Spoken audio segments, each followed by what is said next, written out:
Alright folks, so y'all see me make all kinds of videos about what motor I was going to run in this truck here. And I always talk to you now, either going with the 427 tall deck or, a 454, a late model like a Gen 5 that's got the factory roller cam and all that stuff. Well, I've thought about it long and hard, and this is official. This is very official. And I finally made my mind up, and I've talked about it, over and over and over again. But long story short, this is why I'm going with what I'm going with. Right here. All right, this is a small block. I know. It's not really why it matters, but back here is why it really matters. Got it sitting on a stump here, ain't gonna hurt nothing. But anyway, alright, so this is set up for a one-piece rear main seal. Okay, the later model big blocks, 454s, had that as well. Get these out of the way here.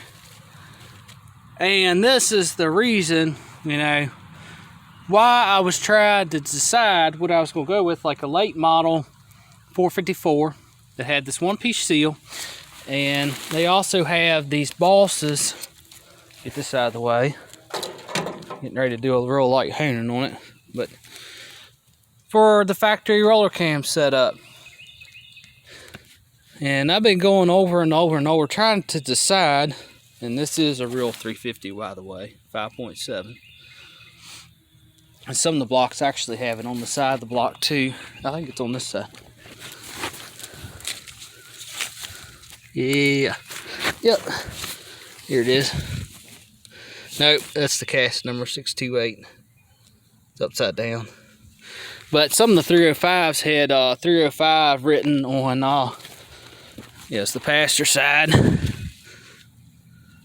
Yeah, it had 305. My 86 305 and my C10 had 305 written there upside down. And some of the 350s in the mid to very late 80s had 350 written across upside down. But anyway, it's besides the point. But this is why, I'm choosing to go with what I'm going with. And I'll unveil that here in just a second. But so we got the one-piece seal there. Okay. Wanted that. Wanted the three bosses there for the roller cam setup, and there's the bosses are a little bit taller for a factory roller cam, and that's why I was going with it too.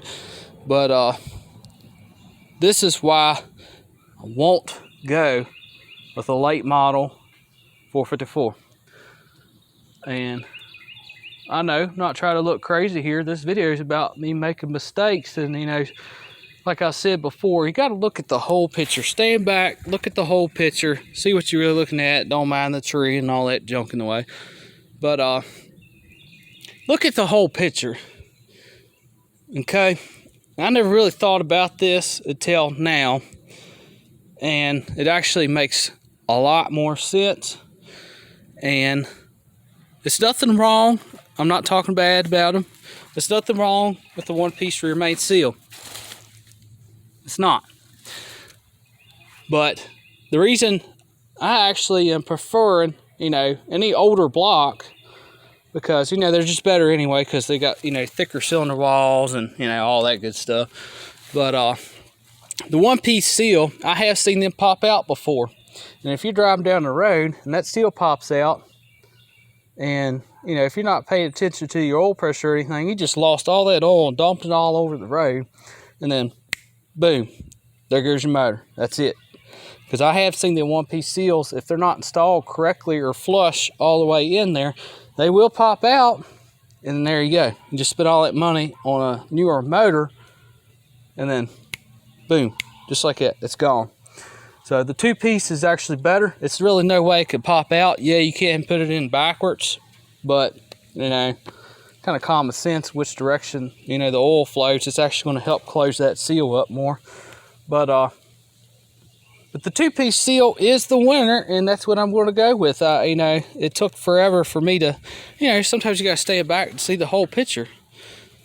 But so now, I want it can be either way. It could be a 454, which is what, you know, I'm getting a little bit every week, and it does have the two-piece rear main seal, and it's not a roller block, but does it really matter? Not really, because in my opinion, really they're about equal. The factory roller cam or, you know, the link bar style lifters. My opinion, for what I'm doing, you know, I'm just daily driving. Might get on every now and then, but I'm not drag racing, you know. Really don't need it.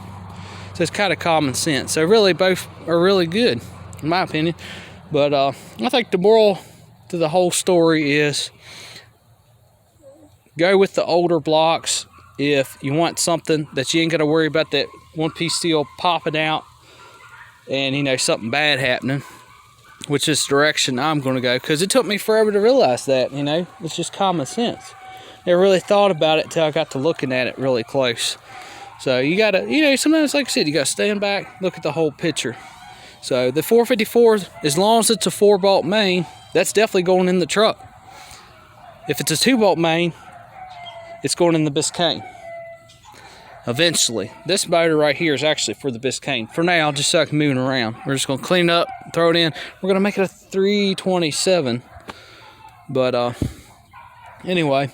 But yeah, I like the older blocks better now because I never really thought about that because of that reason. And this reason right here, this one is a newer block, but it still has it. It has both bosses here. So if you wanted to put this in a 67 to 72 C10 truck, I made a video about that. The clutch linkage will bolt up. It's got a little piece of steel that goes across, and the pivot ball is about right in here, roughly. And you got to have that. You know, if it's a Chevelle, it runs just this. You don't really need that. Just buy that little pivot ball bolt up right there. Somebody bolting the bell housing back here too. But that 305 that's in my truck doesn't have this boss at all, and it's no way to, you know, to bolt the clutch up. They do make a adapter, but that adapter through, I think Southern Racing has it, that puts the pivot ball, instead of being in the correct factory location there, it puts it, like, I think it's back in here somewhere. So it puts it further back. So it really ain't gonna do no good. But it uses the bell housing bolts right here and here, and it puts the pivot ball right there when it's supposed to be like right in here. So that's not gonna work either for the Z-bar, and you don't wanna move the Z-bar up, and that's gonna throw the push rod link for the clutch fork and all that, you know, stuff off, and it's just, it ain't worth it. But this one happens to have it. I had to run a tap through it, clean it out, because I will be using these. But, well, actually, I'll probably just use this one, because I believe that Biscayne just uses this one. I'll have to look at some pictures there. But yeah, the two-piece seal, it is better. You know, as long as they're installed the correct orientation, you know, it shouldn't matter. They are better, because at least you ain't got to worry about popping out, losing all the oil when you're driving down the road and something bad happening. So, yeah, go with the two-piece seal. They're better. That's just the way it is. But, you know, it took me forever to realize that. You know, I kept going on and on and on, and, you know, go with the best, go with the best. Well, I had the best to begin with the whole time, you know. And that's, you know, I want my truck, that was my dream motor, was to build a 454, and I wanted the roller cam, wanted, you know, the hardened seats, and wanted the best of everything. Well, go with the older 454. That way you get the two-piece seal. And then it doesn't really matter if you got the factory roller bosses or not. Who cares? Because you can get a retrofit kit. And, you know, I was trying to save money on that too, because to buy them retrofit kits are almost $1,000 and up. But, you know, versus buying a roller cam, a factory roller for this, and roller lifters is about, you know, about half the cost. But then, you know, you got to ask yourself, you're dealing with that one-piece seal. If you drag racing or something like that, they could pop out just like that, and, you know, you just threw away all that money on a good motor. I'd rather have the two-piece, because they could still fail too. I'm not ruling that out, but at least you ain't got to worry about it popping out, in my opinion, because I have seen that. I actually had a wheel seal on my C10 pop out too, because the breather tube was so full of dirt and grease and mud divers done got into it that it actually, all that pressure built up inside that rear end, and it actually popped that seal right out, and I lost like half the gear oil in that truck. And then I had to put new wheel seals in it, and luckily it didn't ruin the rear end. It didn't ruin the bearings or anything. I caught it just in time. But that's really lucky. But that's what I'm going with. And the 454 that I got, it's a 2-piece rear main seal. It's a non-roller block, but like I said, who cares? You know, I'll get a roller cam. The link bar lifters, in my opinion, are technically better than the factory roller lifters. But when it really boils down to it, if you just deal and drive, they're probably really about equal as far as strength. But I prefer the link bar. But, you know, just little things like this. So, yeah, go with the older blocks. They're a lot better. But this one's a little newer. But and something else you got to watch out. There's no information on it whatsoever. So I'm going to run a short water pump. This is a 94 TPI motor. And the Vortex are the exact same way. But you got to watch out for two things here. Two things now. And hopefully we got a good video here. Watch out for the timing cover bolt pattern. Because some of them do not have this bolt here. And this one, I believe, up here. Alright, focus now. Trying to make a good video. There we go. But you got to watch out. Some of them do not have these two bolt holes here. I believe it's these two. But watch out for that. So make sure they got them all the way around. That way you can run an old style timing cover. And you can run whatever timing cover you want, pretty much. Just get a blank one that doesn't have a timing marker. That's the best way to do it. Get whatever timing cover you want. Get it without the timing marker, unless you know what balancer you're going to run. That way, you know, if you're going to run the balancer and the timing marker is already, you know, either spot welded on or it bolts up on the side here. That way, when you line this thing up at TDC at #1 cylinder here, everything's correct in that orientation. But I still go the old school way, because I watched a video on that too the other night. And, you know, it's common sense. If it's an older engine, I don't even look at that mark at all. You can't go by that. You don't know if that balancer slipped or whatever. I just do the old school way. Pull the plug out, hold your thumb over it, crank it over, go pfft, blow your thumb out. Take like a flashlight, look in that cylinder, make sure it's all the way a true TDC. And then throw your plug in, do your firing order, fire it up, let it go. You might have to, you know, move your distributor around a little bit. Do it that way.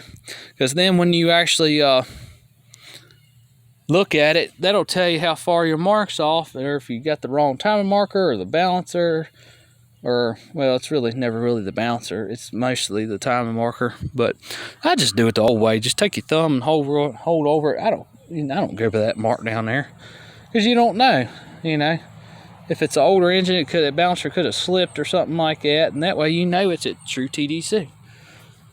So that's one thing too. Get over whatever timing cover you want. Just get a blank one, and then get the balancer you want. And, you know, go with the correct timing marker. And I'm trying to figure out too now, leave a comment below, what's the best balancer to go with for the best to keep the harmonics out, I guess. The 8-inch I've always heard, yes, it's heavier, it's bigger in diameter, but do they keep the harmonics out better versus, you know, 8-inch balancer versus a 6 3/4, which is like what's on my 283. That's not the original, by the way. That's what I pretty much put on everything. The 305, my truck, and the 283, my 67 Chevelle, they have both a 6 3/4. You know, that's what I'm trying to figure out too, is the 8-inch balancer better, even though it's a little heavier and bigger diameter, to keep the harmonics out? And everybody's saying, you know, if it's a lighter balancer, you know, to rev up quicker, you know, blah, blah, blah, blah, blah, you know. For what I'm doing, I'm trying to keep the harmonics and the vibrations out so this engine lasts longer, you know. So that's what I'm trying to figure out now. I would say the 8-inch balancer, but I'll make a video about that too. But, I'm getting a little lengthy here, but watch out. So we got this bolt hole here. This is a water pump here for a TBI motor. Some of the Vortex are the exact same way, but they do not have, the water pump only bolts up. It uses those two bolt holes there and those two over there. Still exact same way, but it has this bypass down here. And in this block, it's not drilled all the way through. So all you got to do is just take a regular old 3/8 drill bit and just drill it all the way through. Because, you know, just be real easy with it. That way you don't hit the cylinder wall. But drill that all the way through. You're good. Couldn't find no videos or anything on that. And I think I found one or two. But I'm running a short water pump on here in the old style, you know, single groove pulley setup. This is for my Biscayne again. And I was reading about that. You can run a bypass hose off the water pump to the intake. But I think, in my opinion, you know, I don't know, you just drill this out and then call it good. And then it's basically old school. If you ever want to plug it off, just tap it for a pipe thread. And if you're going to run like a Vortec style water pump, because they're reverse flow rotation here, just, you know, cap it off. That's the way I look at it. They might even make a water pump. I bet they make a water pump that for a Vortec that's reverse flow rotation that probably covers this up anyway. But that's what I'm gonna do. I'm gonna drill this out here and then call it good. But they say it causes, if you don't drill that out or either run the bypass hose from the water pump to the intake, they say it'll make it overheat. I'm kind of 50-50 on that, because technically if you got the heater hoses, one coming off the water pump and one, you know, looped around, goes into the heater core, comes out of the heater core and goes into the intake, to me that's the same thing. You can just imagine the heater core not there and you just, you know, bypass the heater core. It's still technically a bypass hose.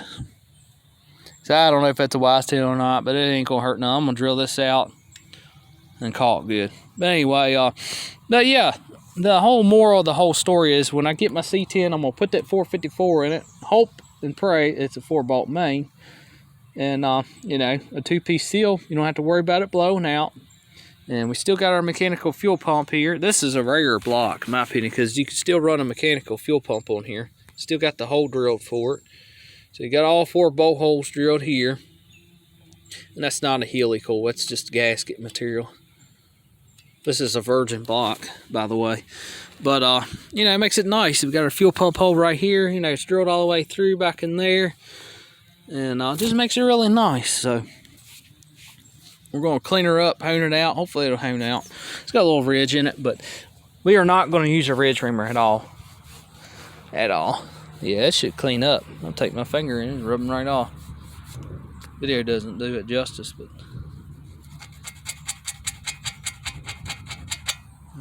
take my nail and rub them right off. But anyway, but yeah, I figure I'd make this video here.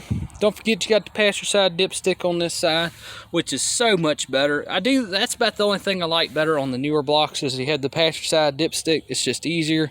You know, it comes right on out there. Just put it in there, bolt it up right here on this boss right here, and then it loops up, comes over. If it's like a Vortec, come up a little bit further.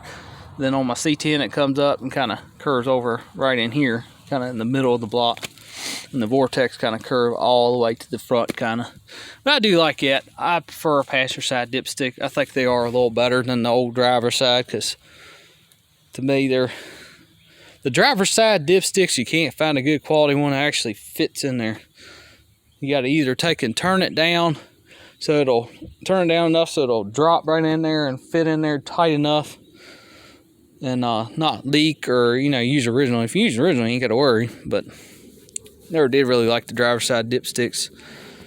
But they are nice because it gives it away. It's an older block, but that's about it. But anyway, this video is dragging on and on. I hope you got something out of it. And, you know, it's something just to think about. Just stay back and look at the whole picture, you know. And just ask yourself, you know, if I want the best of the best, you know, yeah, the 1-piece seal might be better at sealing, but do you really want it to pop out? And you be driving down the road, you know,